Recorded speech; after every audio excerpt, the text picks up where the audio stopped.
Mr. President, I rise today to announce a rare opportunity for the people of my great state of West Virginia who care so much about the future of our country. When I travel all around my beautiful state of West Virginia, one of the biggest concerns I hear from the people is simply that our nation's finances are in such bad shape that we could be the first generation that leaves this country and leaves our next generation in worse shape than we received it. I'm determined to make sure that doesn't happen, and I'm sure you are too, sir. I'm determined to bring people together to fix our finances and put this country back on the right path. I'm also determined that all of our children and grandchildren will be able to live a more fulfilling and prosperous life than we do. But we're running out of easy options to put our country's financial house in order. And every day that we delay a big fix, the price will be higher. The changes will be more painful and the choices will be more stark. With our country's finances so far out of control, all of the priorities that all of us care about, whether it's creating jobs, maintaining the best military in the world, keeping the core of vital programs like Social Security, or educating the next generation, all of those priorities are in jeopardy. If you care about rebuilding America, investing in our highways and our roads, our airports, our water, our sewer systems, you can't do it if you don't pay for it. If you care about creating jobs and giving our business some certainty, you can't do that either if you can't pay for it. And if you care about educating the next generation, preparing this generation with the skill sets that they need for the jobs of today and tomorrow, you can't do it if you can't pay for it. If you care about having an energy policy that uses all of our domestic resources in the cleanest possible manner, if you care about developing technology for clean coal, if you care about finally ending our dependence on foreign oil from hostile countries, you can't do it if you can't pay for it. If you care about having the best military in the world, one that can defend the liberty of this great nation at home and where needed abroad, you simply can't do it if you can't pay for it. And if you care about helping the vulnerable, the sick, the weak, and keeping our vital core promises like Social Security, Medicare, and Medicaid, and Head Start, you simply can't do it if you can't pay for it. Any nation that wants to be a strong nation, that wants to invest in its priorities, that wants to leave the country in better shape for the next generation, cannot be shackled by crippling debt. And if the federal government can't get its financial house in order, the hard truth is that all of these priorities that I just spoke about will be slashed sooner than any of us would like to admit.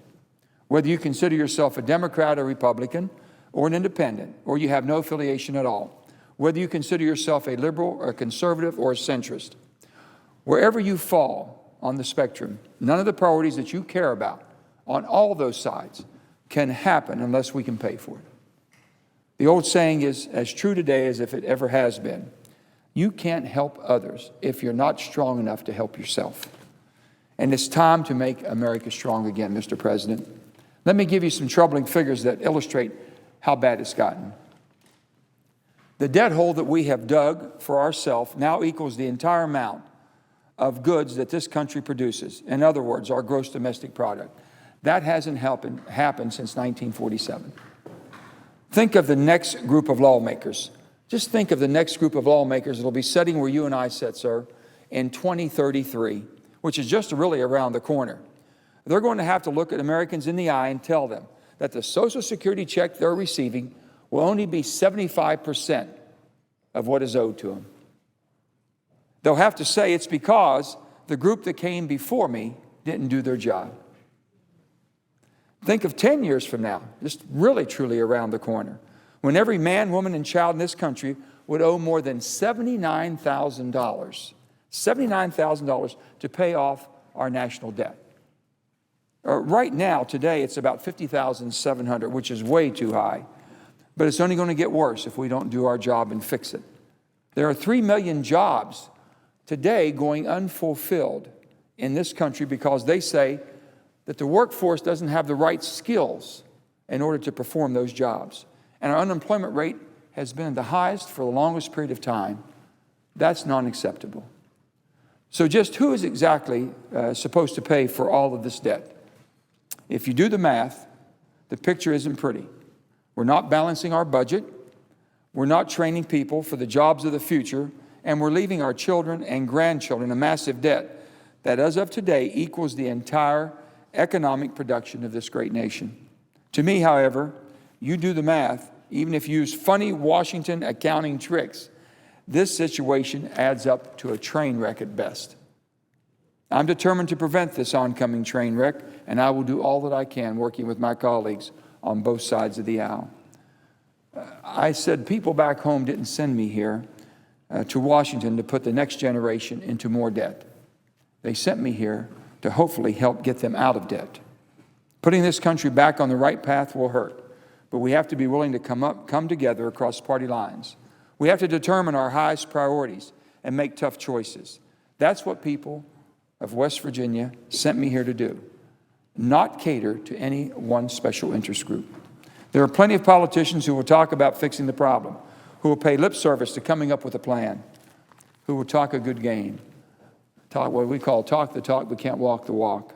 But in the end, well, let me tell you, the problem will continue to fester if we don't do something.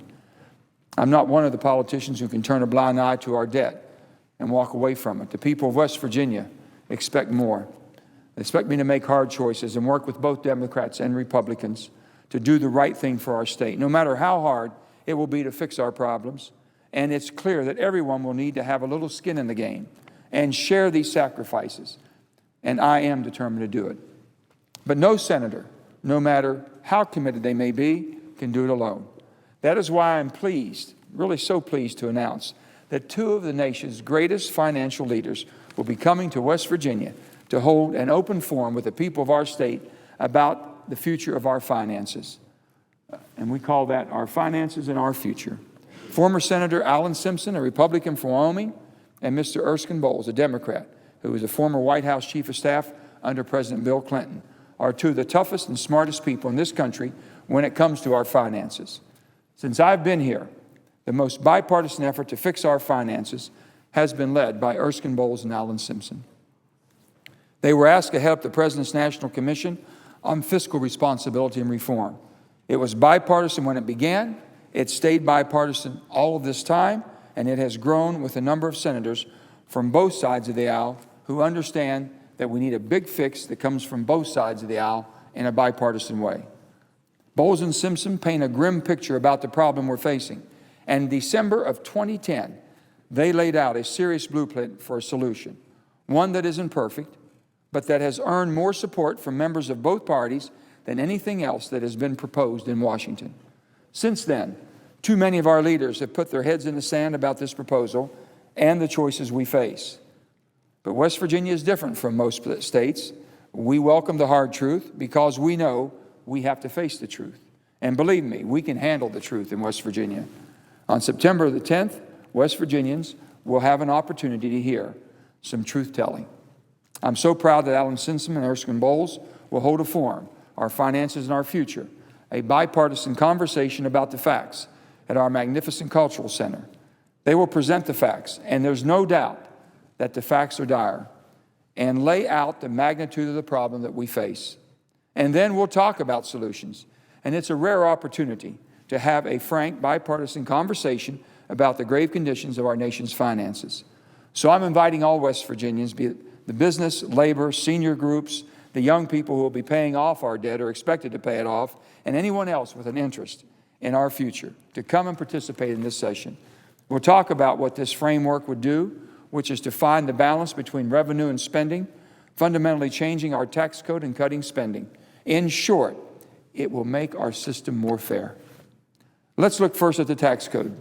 There are some Americans, because of their connections and ability to hire lobbyists, have manipulated our tax code so that they get special tax breaks. That's not right. Too many corporations that depend on the strength of this great nation, as been noted, and it's like GE, are paying nothing or virtually nothing in taxes. That's wrong, and that's not right. We need to make our tax system more fair and straightforward. The bipartisan Bowles-Simpson plan would end many of those loopholes and lower tax rates for everyone. And when it comes to our spending, right now in this country, we spend so much more than we can afford. I know so many Americans who would be willing to pay more taxes. They tell me, I'd be more than happy to pay. And they believe if we were using it in the right direction, to pay down our debt and to invest in infrastructure. But we're not spending well. And I've always said that public servants can do one or two things with public tax money. We can either spend it or invest it. And frankly, we've been doing too much spending and not enough investing. Our annual deficit, the amount we spend versus the amount we take in, it is about $1.2 trillion this year alone. Looking into the future, if nothing changes, we'll have deficits every year for the next 10 years, the next decade. No one can tell me that we can sustain that pace and still afford Social Security, Medicare, Medicaid, defending this nation and educating our children. The math doesn't add up. The bipartisan Bowles-Simpson framework addresses this by cutting more than $2 trillion for our spending over the next decade. And after we address our spending and our tax code, guess what happens? Our interest payments, the amount we're spending every year just for the privilege of borrowing money from countries like China to finance our day-to-day operations, will go down nearly $700 billion over the next 10 years. That's the bipartisan Bowles-Simpson framework, and yes, it will have some painful cuts. And yes, everyone will have to share in the sacrifice. But because the pain is spread out, no one takes too deep a hit.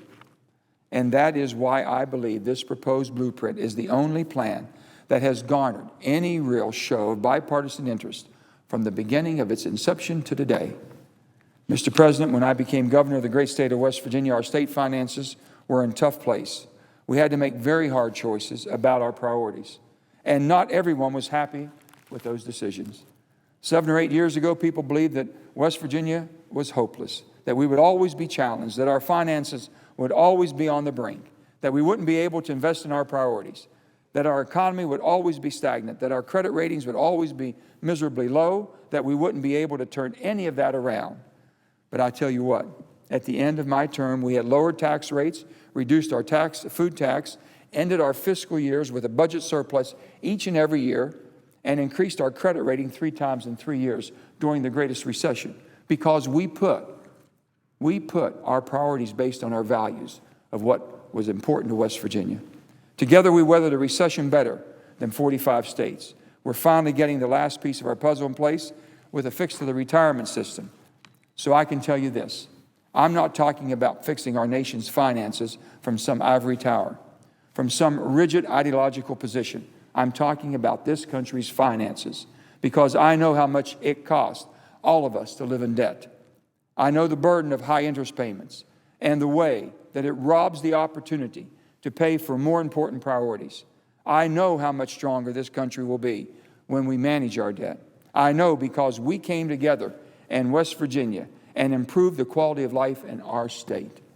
And I know we can do it together in this country. The truth is, Democrats don't have a lock on good ideas, and neither do Republicans. But with less than 100 days to go before the election, you're not going to hear many Democrats giving Republicans any credit, and you won't hear many Republicans acknowledging that Democrats have anything to bring to the table. That's a true shame. We won't fix our problems with a go-it-alone attitude, because the only way America has ever solved our problems is to put partisanship aside and come together for the good of this great nation. Put America first. The West Virginia Fiscal Summit is just one honest way that we can take an important step toward coming together to solve our problems, and one more way for the people of West Virginia to show this great nation that we can and will do the heavy lifting it will take to put this country back on the right track. Thank you, Mr. President, and I yield the floor.